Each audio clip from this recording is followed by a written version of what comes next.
Bismillahirrahmanirrahim. Halo teman-teman, kembali lagi bareng aku di podcast tentang bagaimana kita mengetahui kepribadian kita. Di sini aku akan lanjut step yang ketiga, yaitu memenuhi kebutuhan. Kenapa kita harus memenuhi kebutuhan?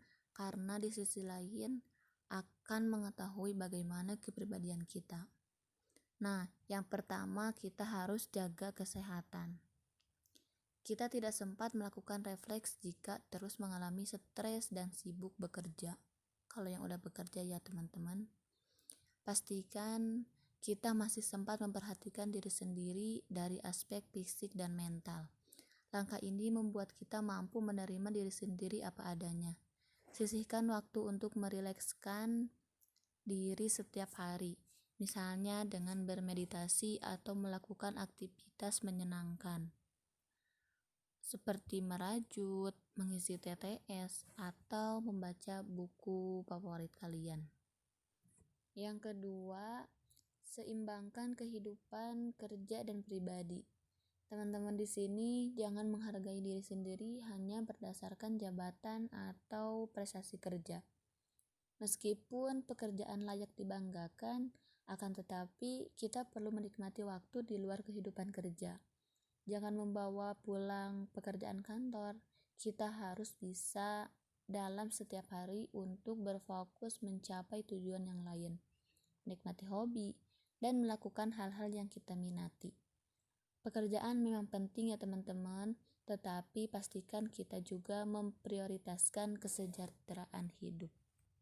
Oke, selanjutnya terapkan batasan saat menjalin hubungan. Nah, memahami keterbatasan diri sendiri membuat hubungan terasa lebih menyenangkan. Tentukan interaksi seperti apa yang membuat kita merasa tidak nyaman, tertekan, atau kecewa. Lalu gunakan untuk menentukan batasan pribadi. Tanyakan kepada diri sendiri situasi seperti apa yang membuat kita merasa tidak nyaman. Misalnya, apakah kita tidak betah berada di tengah banyak orang? Apakah guyonan tertentu membuat kita terusik?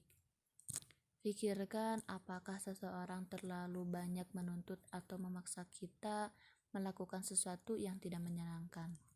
Tolaklah permintaan atau tuntutan yang bertentangan dengan keinginan kita. Next, yang keempat, tentukan tujuan hidup yang membuat kita merasa bahagia. Kenapa sih kita harus menentukannya?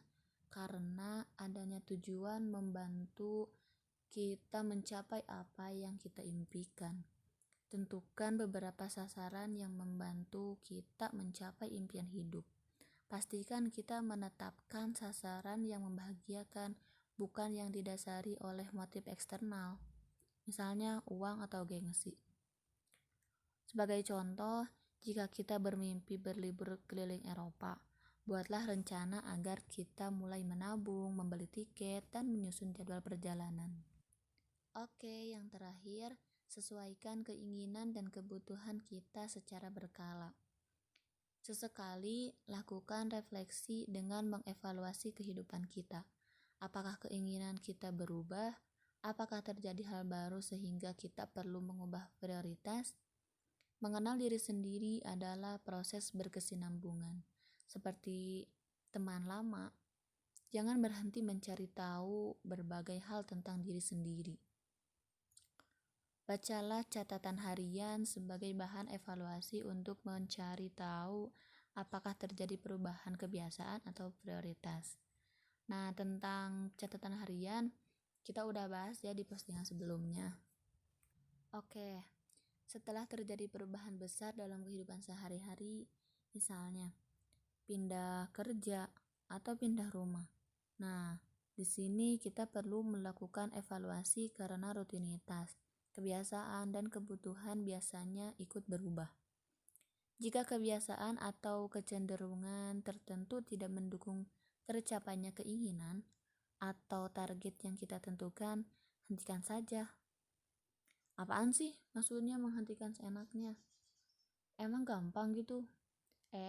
Teman-teman, kita bisa ganti dengan aktivitas bermanfaat yang membantu kita mencapai tujuan hidup. Gitu teman-teman maksudnya. Pembahasan kali ini dicukupkan sampai di sini ya teman-teman. Semoga kalian paham. Terima kasih atas kesetiaan kalian mendengarkan podcast aku. Semoga berjumpa lagi di selanjutnya. Assalamualaikum warahmatullahi wabarakatuh.